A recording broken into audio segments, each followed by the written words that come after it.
मोगा में ट्रेनें रोकी गई हैं। राजपुरा मोगा में पटरियों पर प्रदर्शनकारी बैठे हुए हैं और 4 बजे तक रेल रोको आंदोलन का जो ऐलान किया गया था उसी कड़ी के अंदर 12 बजे से लेकर 4 बजे तक ये रेल रोको होना था। और पंजाब में 10 जगहों पर रेल रोको प्रदर्शन नजर आया है। आंसू गैस फायरिंग के खिलाफ ये प्रदर्शन हो रहा है। कल जिस तरीके से आंसू गैस के गोलों का इस्तेमाल किया गया था इन प्रदर्शनकारियों के खिलाफ, उस पर नाराजगी जताने के लिए आज रेल की पटरियों पर ये बैठे हुए नजर आ रहे हैं प्रदर्शनकारी। इन तमाम प्रदर्शनकारियों के साथ में और खासतौर पर इनके नेताओं और इनके संगठनों के साथ बातचीत की कवायद भी चल रही है। तो देखिए 2 तस्वीरें आपको दिखा रहे हैं। पंजाब में 10 रेलवे स्टेशनों और खासतौर पर पटरियों पर इसी तरीके की तस्वीरें सामने आ रही हैं। ये प्रदर्शनकारी रेलवे की पटरियों के ऊपर हाथ में झंडे लिए हुए, साथ ही झंडे बिछाए हुए नजर आ रहे हैं। तो इन तस्वीरों के साथ ही रुख करते हैं मेरे सहयोगी राजू राज भी लगातार जुड़े हुए हैं। राजू, अगर बात की जाए इन पटरियों के ऊपर तो यहां पर जाम की, यहां पर भी रेल रोको की तस्वीरें नजर आ रही हैं, लेकिन रुका और थमा हुआ तो दिल्ली का ट्रैफिक भी है। खासतौर पर टीकरी बॉर्डर की अगर बात की जाए तो वहां पर भी अभी भी रफ्तार रुकी हुई, थमी हुई।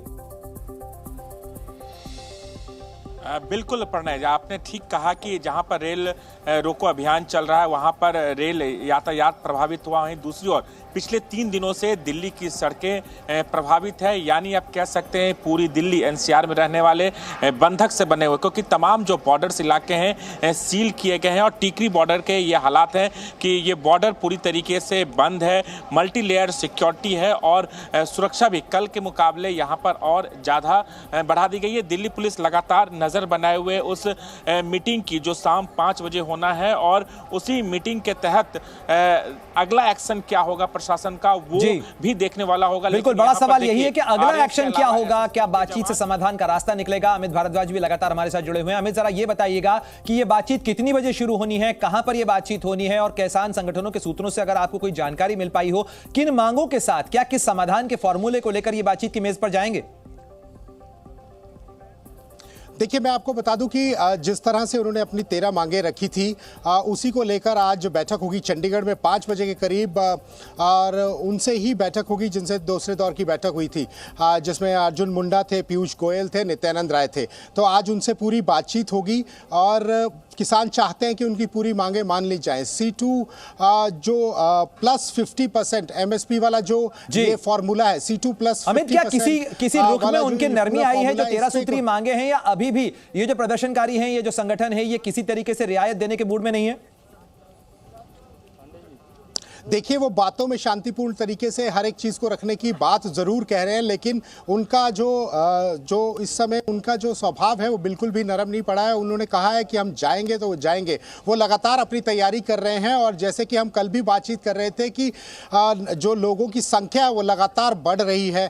और क्योंकि यहाँ से जब हम रिपोर्ट कर रहे थे, जिस तरह से हमने बताया कि कंपनियाँ काफ़ी बढ़ गई हैं, पैरामिलिट्री की भी, पुलिस की भी, वहाँ से उन लोगों पुलिस और प्रशासन का इंतजाम भी मुस्तैद और चुस्त किया गया है। अमित, बने रहिए हमारे साथ में। लेकिन राजू, मैं आपका भी रुख करना चाहूंगा। जिस तरीके से एक वायरल वीडियो सामने आया था, मैं उस पर आपका जवाब लूंगा, लेकिन ये 2 तस्वीरें सामने आ रही हैं, ये ताजा तस्वीरें हैं। देखिए, राजपुरा जो पंजाब में है, वहां पर किस तरीके की तस्वीर, सड़कों के ऊपर, खासतौर पर पटरियों के ऊपर बैठे हुए ये प्रदर्शनकारी नजर आ रहे हैं। साथ ही पंजाब के मोगा में भी इसी तरीके की तस्वीर सामने आ रही है। ये प्रदर्शनकारी बैठे हुए पटरियों पे, जो गाड़ियां हैं, रेलों की जो आवाजाही है उसको प्रभावित किया गया है, यानी वो रुका है। और इसके चलते जो करीब 10 ट्रेनें हैं उन्हें डाइवर्ट किया गया है। कई ट्रेनों की आवाजाही प्रभावित हुई है। राजू राज का मैं रुख करना चाहूंगा। राजू, जिस तरीके से ऐसे में आशंका जताई जा रही है कि इन चीजों का इस्तेमाल कहीं असामाजिक तत्व न करें, इस भीड़ के अंदर घुसकर अराजक तत्व जो हैं वो गड़बड़ी फैलाने की कोशिश न करें, इसके लिए पुलिस और प्रशासन की तरफ से क्या इंतजाम, और खासतौर पर इसके अंदर जिस तरीके से कुछ वीडियो सामने आए थे जिसके अंदर कथित तौर पर एक सोची समझी योजना के तहत इस आंदोलन को जमीन पर उतारने और एक गड़बड़ी खड़ा करने की साजिश बताई जा रही है, उसको लेकर आपके पास क्या इनपुट? देखिए, निश्चित तौर पर इसी इनपुट पर लगातार दिल्ली पुलिस काम कर रही है और सबसे बड़ी बात है कि दिल्ली पुलिस के कई ऐसे इनपुट्स भी मिले थे जिसपे ये बात सामने आई थी कि जो असामाजिक तत्व है वो प्राइवेट व्हीकल से जहां पर आंदोलन है वहां जा सकते हैं या फिर दिल्ली बॉर्डर पहुंचकर अलग अलग जगहों पर प्रदर्शन करते हैं। इसको लेकर दिल्ली पुलिस ने जो फुल प्रूफ प्लान तैयार किया है वो काफ़ी महत्वपूर्ण है। सिर्फ आप बॉर्डर इलाके पर नहीं, दिल्ली के अंदर, शहरों के अंदर कई ऐसे जगह हैं, रास्ते जो लुटियन जोन्स की ओर जाते हैं, उन तमाम तमाम जगहों पर भी दिल्ली पुलिस ने खासा इंतजाम किया है। दिल्ली पुलिस के तमाम इंटेलिजेंस इसी पर काम कर रहे हैं कि कुछ असामाजिक तत्व इस आंदोलन का हिस्सा ना बन जाए। अगर किसान आते हैं बिल्कुल राजू, आप बने रहिए हमारे साथ में। लेकिन कौन कौन से जिले, देखिए दिल्ली प्रभावित है इस प्रदर्शन और आंदोलन के चलते, साथ ही हरियाणा प्रभावित है और साथ ही पंजाब प्रभावित है। और अगर पंजाब की बात की जाए तो राजपुर, मोगा, मानसा, मलोट, ये वो तमाम जगह हैं जो इस समय प्रभावित नजर आ रही हैं। यानी यहां पटरियों पर प्रदर्शनकारी बैठे हुए नजर आ रहे हैं, यानी रेलों की आवाजाही प्रभावित नजर आ रही है। रेलवे स्टेशन के ऊपर भी ये प्रदर्शनकारी अंदर दाखिल होने के अंदर कामयाब रहे हैं। ऐसे में बड़ा सवाल अमित भारद्वाज ये खड़ा होता है कि आखिर पुलिस और प्रशासन कहां है? स्थानीय पुलिस और आरपीएफ आखिर कैसे ये इजाजत दे दी कि रेलवे स्टेशन के ऊपर ये तमाम प्रदर्शनकारी न केवल दाखिल हो जाएं बल्कि इस तरीके से पटरियों पर कब्जा कर लें? कहीं ना कहीं ये एक बड़ी चिंता इस बात को लेकर भी है कि अगर रेलों की आवाजाही के बीच में बाधा करने की कोशिश की जाती है तो ये इनकी अपनी जान के लिए भी खतरा हो सकता है।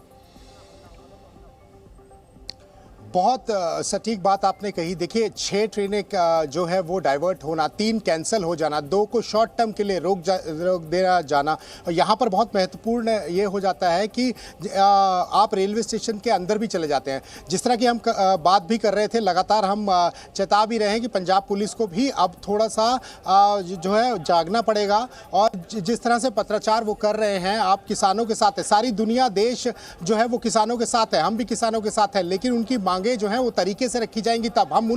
हम उन उपद्रवियों के साथ नहीं हैं जो स्थिति को खराब कर दें, शरारती तत्वों के साथ नहीं है हम, तो उनको भी देखना पड़ेगा। तो आपको थोड़ी सी इंटेलिजेंस को जो है आगे उनकी इनपुट लेके काम करना पड़ेगा, थोड़ा सा कंट्रोल करना पड़ेगा। लगातार भीड़ बढ़ती जा रही है, आप कैसे पहचानेंगे कौन सही है कौन गलत?